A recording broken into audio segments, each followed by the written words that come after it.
참된 사랑의 본질과 속성을 우리가 계속 살펴보고 있습니다. 참 사랑이란 무엇인가? 사랑은 어떻게 드러나는가? 사랑의 열매가 어떻게 우리의 신앙 인격 속에 나타나야 하는가? 참된 사랑의 속성에 대해서 생각해 보고 있습니다.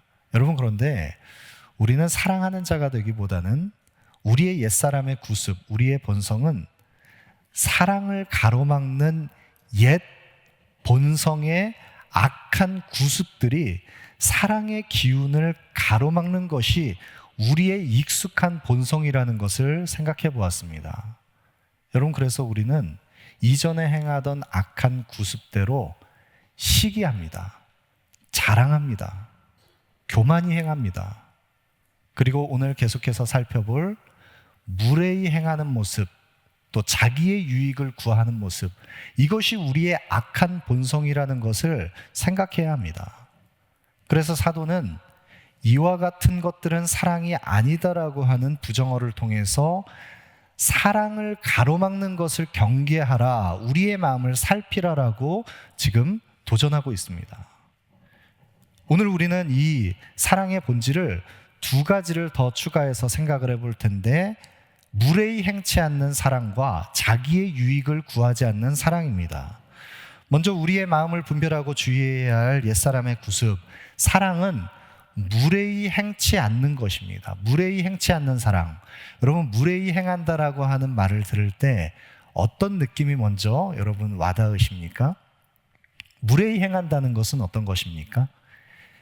도덕과 규범에 예의 범절에 어긋나는 일을 하는 것이 무례히 행하는 것입니까? 무엇을 의미하는 것입니까?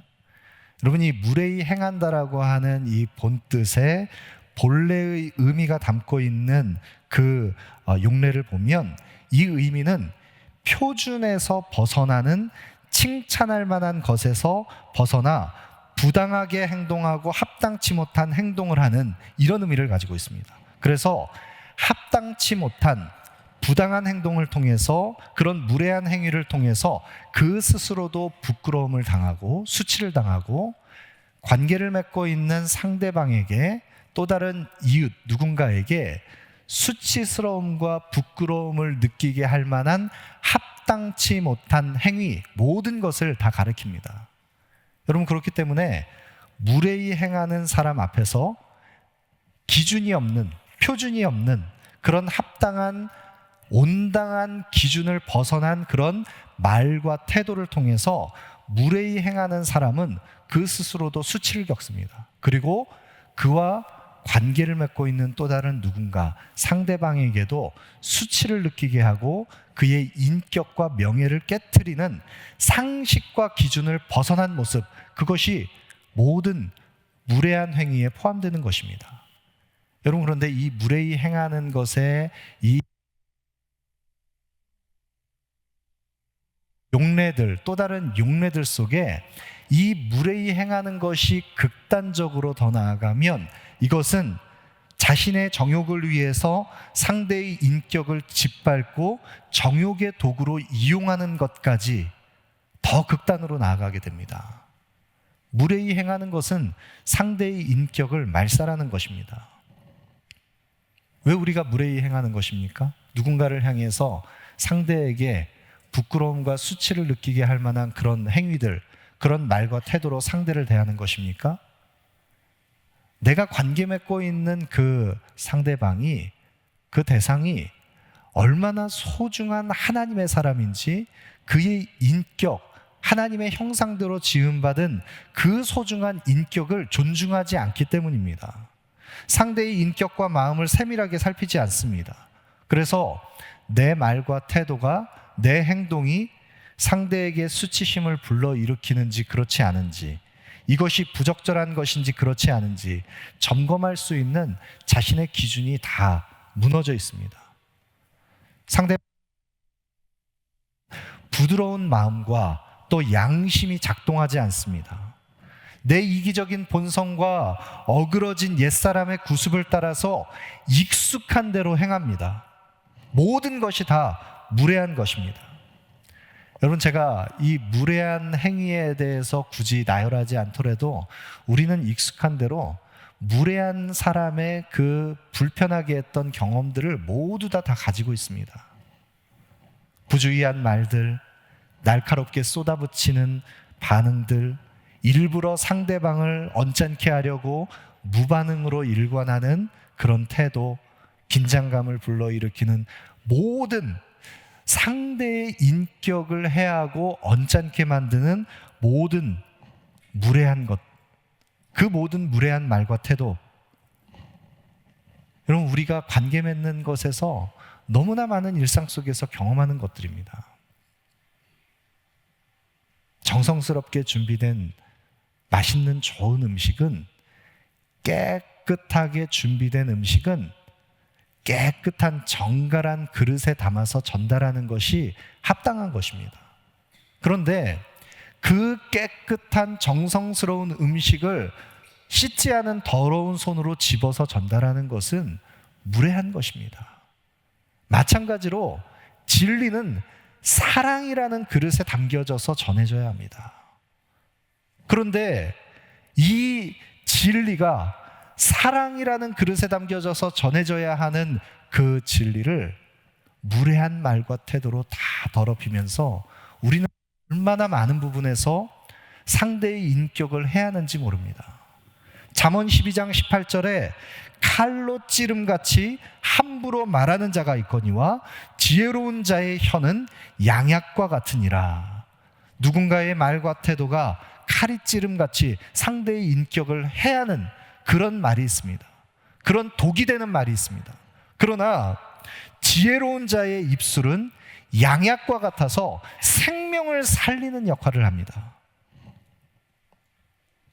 어떻게 생명을 살리는 말을, 누군가를 세우는 말을 그 아름다운 말과 태도로 그 무례함을 벗어나서 상대를 세울 수 있는 것입니까? 그 마음 중심의 동기가 사랑이기 때문입니다.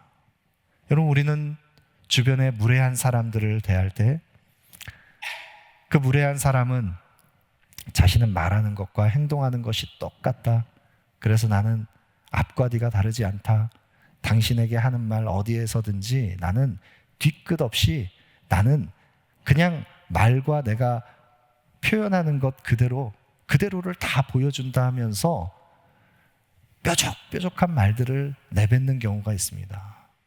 여러분, 그러나 그 뒤끝 없다라고 하는 그 말들이 오히려 상대를 해하는 것이 된다면, 그 마음의 중심에 담겨져 있는 본성에 그 나오는 그 동기가, 내 말과 태도가 악한 본성의 옛 구습에서 나온 것이라면 그것은 무례히 행하는 것입니다. 내가 행하는 그 말과 태도로 인해서 누군가가 해를 입고 부끄러움을 당하고 영혼 심령이 상하게 된다면, 주께서는 작은 소자 한 영혼을 실족시키게 되면 연자맷돌을 목에 메고 바다에 던지움이 더 낫다 말씀하셨는데, 영혼을 살피고 헤아리는 그런 깊은, 그런 안정된 심령으로 상대의 인격을 존중하는 마음이 사랑에서부터 비롯되지 않았다면 그것은 무례한 것입니다. 여러분, 우리의 말과 태도, 우리의 영혼 중심을 다시 한번 돌아보기를 원합니다. 그렇다면 우리가 누군가를 향해서 무례히 행하지 않고 사랑이 동기가 되어서 그 선한 마음으로 상대의 인격과 그 아름다운 그 삶을 보호하고 지킬 수 있는, 존중할 수 있는 그 선한 말과 태도, 어떻게 우리에게서 나올 수 있습니까? 어떻게 우리가 무례히 행하는 그런 어리석은 자가 되지 않을 수 있습니까? 먼저는 우리 모두가 하나님의 선하신 사랑과 은혜를 먼저 경험해야 합니다.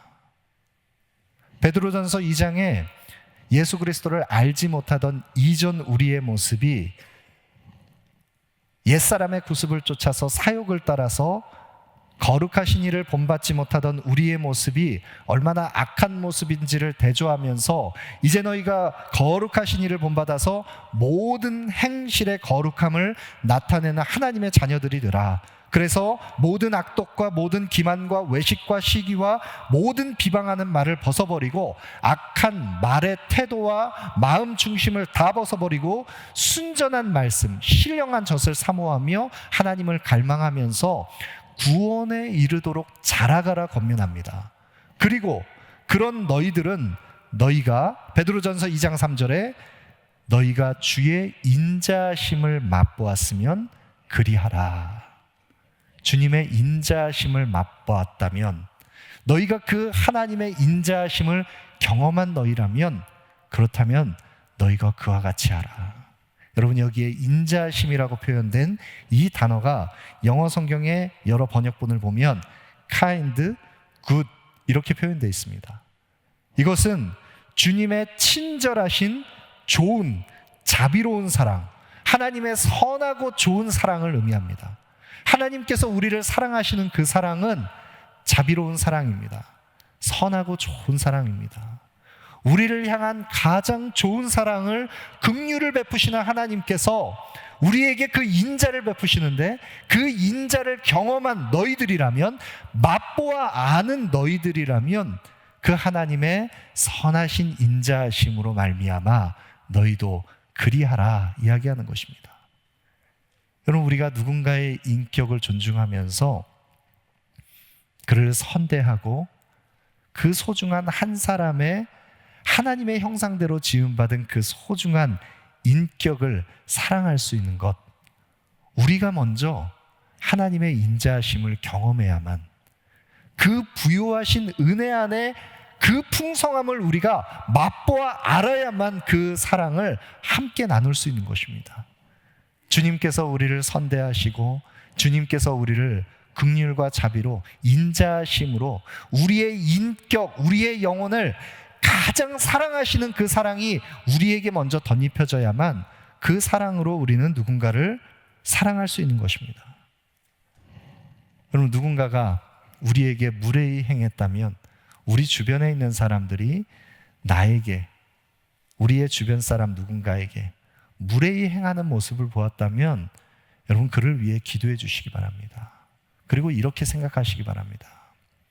아직 미숙한, 아직 하나님의 인자심과 선하심을 맛보아 알지 못한 그 연약한 영혼이 하나님의 인자심 속에 그 사랑을 경험하도록, 그래서 그가 구원을 온전히 이루는 모든 행실의 거룩함을 나타내는 하나님의 사람이 될 수 있도록 그를 위해서 기도해 주시기 바랍니다. 하나님의 인자심을 경험한 우리들이, 그 하나님의 자비로우시고 그 긍휼과 은혜가 풍성한 그 사랑을 경험한 우리들이 그 사랑으로 누군가를 무례히 행치 않고 사랑할 수 있는 것입니다. 여러분, 이와 같은 것을 경계하라. 또 사랑의 본질, 우리가 또다시 계속해서 묵상해 보아야 할 사랑의 본질은, 사랑은 자기의 유익을 구하지 않는 것입니다. 자기의 유익을 먼저 생각하고 사랑의 대상인 이웃의 유익을 생각하지 않는 그런 어리석은 이기적인 본성으로 살아가는 자, 자기의 유익을 구하지 않고 자기를 부인하며 이웃을 사랑하는, 지체의 유익을 먼저 구하는 사랑, 사랑은 바로 이것입니다. 여러분, 우리 모두는 자기중심성을 가지고 있습니다. 우리가 가지고 있는 이 자기중심성이라고 하는 것은 하나님의 형상대로 지음받은 우리 모두가 성부, 성자, 성령 하나님께서 완전한 사랑의 관계를 이루시고 결핍이 없는 그 사랑의 완전한 충족 속에 사랑의 관계를 이루시는 하나님께서, 하나님은 사랑이신데 하나님의 형상대로 지음받은 우리 모두는 사랑하는 자로 부름받았습니다. 그런데 그런 우리들이 하나님의 사랑을 반역하고 죄 가운데 떨어졌을 때 우리는 하나님의 사랑에서 멀어져서 깨어진 하나님의 형상대로 우리는 사랑하는 자가 아니라 원망하고 미워하는 자가 됐습니다. 첫사람 아담은 그 사랑하는 하나님께서 짝지어 주신 배우자 하와를 보면서 이는 내 뼈 중에 뼈요 살 중에 살이라 고백했습니다. 사랑을 고백했습니다. 그런 아담이 죄로 인해서 깨어져 하나님으로부터 분리되었을 때 하나님이 주셔서 나와 함께 있게 하신 여자, 그가 그 나무 열매를 내게 주므로 내가 먹었나이다. 사랑하는 아내를 향해서 원망하고 미워합니다. 오히려 증오하면서 오히려 사랑하는 것이 아니라 그 깨어진 관계 속에 누군가를 탓하고 원망합니다. 여러분, 이것이 하나님의 형상대로 지음받은 우리가 죄 가운데 떨어졌을 때 우리의 타락한 본성의 모습입니다. 그런 타락한 본성을 가지고 있는 우리들은 모두가 다 자기 중심성을 가지고 있습니다. 이 자기 중심성은 어느 누구도 벗어버릴 수 없는 모습입니다. 우리가 관계 맺는 모든 사람들과 더 깊은 관계성을 갖고 함께 교제하게 될 때 그 사람의 면면의 모습들을 더 깊이 살피게 될 때 그를 통해서 또 그와 함께 관계를 맺는 나를 통해서 거듭 확인하게 되는 것은 자기 중심성입니다. 근데 만약 우리가 이 자기 중심성을 벗어버리지 못하면 우리는 참된 사랑을 할 수 없습니다. 고린도전서 10장 23절 24절에 모든 것이 가하나 모든 것이 유익한 것이 아니요 모든 것이 가하나 모든 것이 덕을 세우는 것이 아니니 누구든지 자기의 유익을 구하지 말고 남의 유익을 구하라. 여러분, 사랑은 자기의 유익을 구하는 자기중심성 안에 갇히게 되면 온전한 사랑을 이룰 수 없습니다. 참된 사랑은 자기의 유익을 구하는 것이 아니라 자기의 유익을 넘어서는 다른 이의 유익을 구할 때 그때 참된 사랑이 이루어지는 것입니다. 우리 속에 시기가 있고 독한 그 악한 마음으로 인해 다툼이 일어날 때 야고보서 3장 16절에 보시면 시기와 다툼이 있는 곳에는 혼란과 모든 악한 일이 있음이라. 시기와 다툼 때문에 일어나는 갈등과 여러 혼란을 이야기하는데 여기에 시기와 다툼이라고 할 때 다툼이라고 하는 단어가 가지고 있는 또 다른 의미가 이기심이라는 의미입니다. 이기적인 욕망, 이기적인 야심, 이런 의미가 있습니다. 그럼 왜 다툼이 일어나는 것입니까? 왜 독한 시기가, 자랑이, 교만이, 무례히 행하는 모습이 왜 일어나는 것입니까? 자기 중심성에서 벗어나지 못하는 그 이기심이 내 안에서 발동할 때 그 안에 다툼이 일어나는 것입니다. 자기를 사랑하는 자기 사랑의 추구에는 다툼이 일어납니다. 만약 우리 모두가 자기를 사랑하는 자기 본성에만 치중하는 그 욕망에 사로잡혀 있는 우리 모두라면 그리스도의 몸으로 부름받은 우리 모두가 모든 지체들이 다 각각 자기를 사랑한다고 생각해 보십시오. 만약 그리스도의 몸이 손으로 지체로 부름받았는데 손이 자기를 너무나 사랑해서 일하려 하지 않습니다. 손을 놓고 있습니다. 그러면 이 손을 통해서 손은 손의 기능을 통해서 몸을 깨끗하게 보존하고 더럽혀진 것을 깨끗이 하고 부지런히 손을 움직여서 몸을 건강하게 보존하고 지키고 일하는 것이 손의 기능인데 만약에 손이 자기를 사랑해서 몸을 위해서 일하지 않는다고 생각해 보십시오. 그 몸은 금세 더럽혀질 것입니다. 그 몸은 금세 약해질 것입니다. 만약 눈이 모든 지체 중에 눈이 가장 보배라고 생각하면서 눈이 기능을 다하지 않고 눈을 감아버린다면, 자기 역할을 하지 않는다면,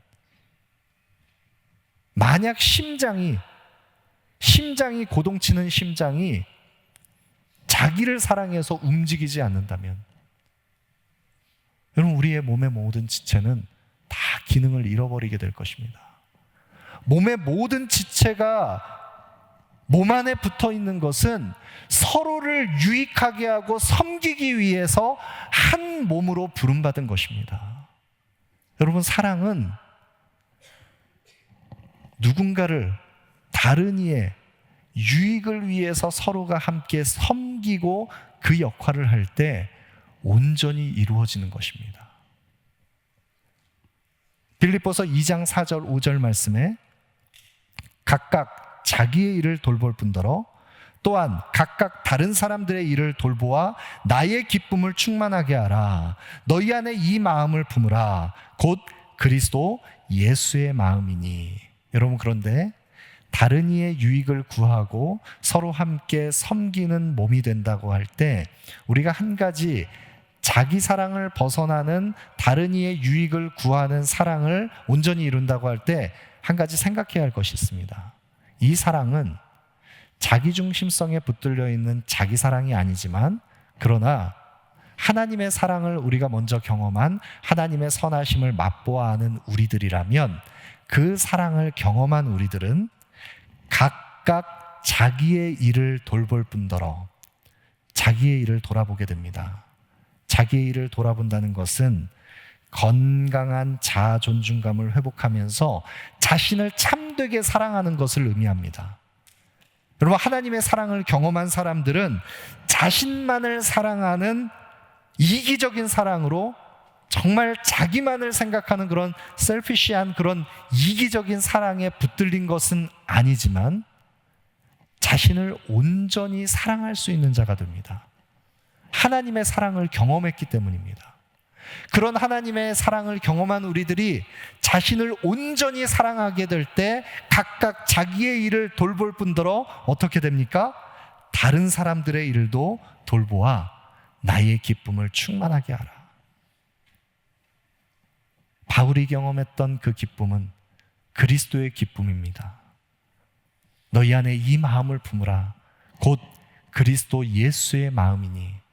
그리스도 예수의 마음이 우리 모두에게 부어질 때 그 하나님의 선하심과 인자하심의 사랑을 경험한 우리들이 그 사랑 안에서 건강한 자기 사랑을 경험하게 되고, 하나님의 형상대로 그 사랑을 회복한 이들이 또 다른 누군가를 온전히 사랑할 수 있는 자가 되는 것입니다.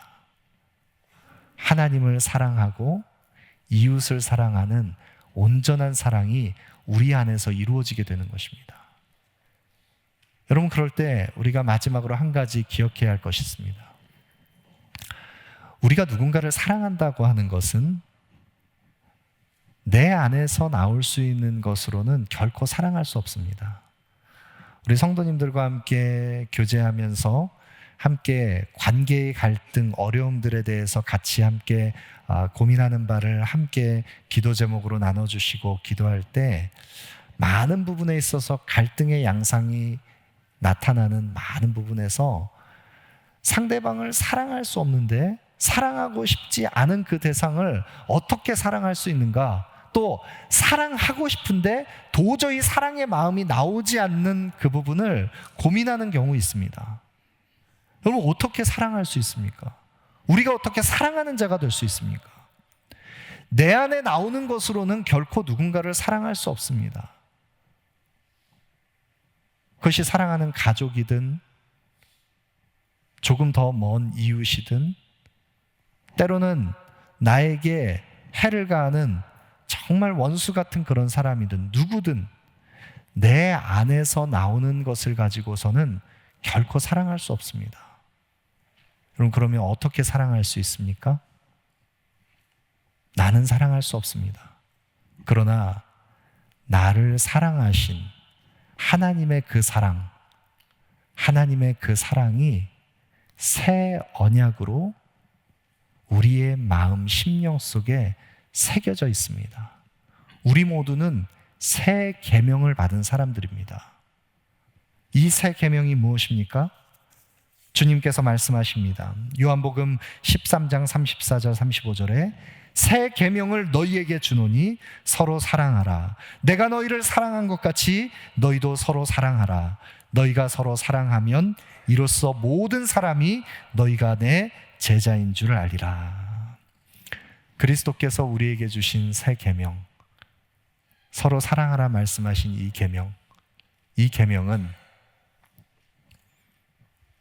옛 언약인 율법이 두 돌판에 새겨져서 하나님 사랑과 이웃 사랑을 우리에게 말씀하셨다면, 이제 그리스도께서 우리에게 주신 이 새 계명은, 새 언약의 새 계명은 우리의 마음, 영혼, 심령 속에 새겨져서 그 사랑은 우리에게 그리스도의 사랑의 흔적을 남긴, 그리스도의 피로 새겨진 이 새 언약은 우리를 사랑하는 자가 되게 합니다. 그리스도께서는 우리를 사랑하셔서 자신의 전부를 내어주셨습니다. 우리를 사랑하셔서 대속물이 되신 그리스도께서 우리의 전부를 찾으시기 위해서 자신의 전부를 내어주신 예수 그리스도의 그 십자가의 죽으심과 부활의 그 새 언약, 그 새 언약이 우리의 마음속에 새겨져 있는 우리 모두는 그리스도 예수의 마음을 본받아 사랑하는 자가 됩니다. 새 계명을 쫓아 사랑하는 자가 됩니다. 나에게서 나오는 것이 아닌 내 안에 계신 예수 그리스도의 사랑으로 사랑하는 자가 됩니다. 여러분, 그러므로 우리와 관계 맺는 모든 사람들 가운데 사랑할 수 없는 대상을 바라볼 때, 누군가가 무례히 행하고 누군가가 자기의 유익만을 구하는 그를 바라볼 때, 하나님의 그 선하심과 인자하심으로 그리스도를 우리에게 내어주신 그 하나님의 사랑, 독생자 아낌없이 내어주신 그 사랑, 그리스도 예수의 마음을 본받아 사랑하는 자 되기를 원합니다. 사랑은 무례히 행치 않습니다. 사랑은 자기의 유익을 구하지 않습니다. 우리 모두가 그리스도의 사랑으로 서로 사랑하는 공동체 되기를 원합니다. 그럴 때 세상이 우리를 통해서 우리가 그리스도의 제자인 것을 알게 되는 복음의 확산, 우리를 통해 나타나게 되기를 소망합니다.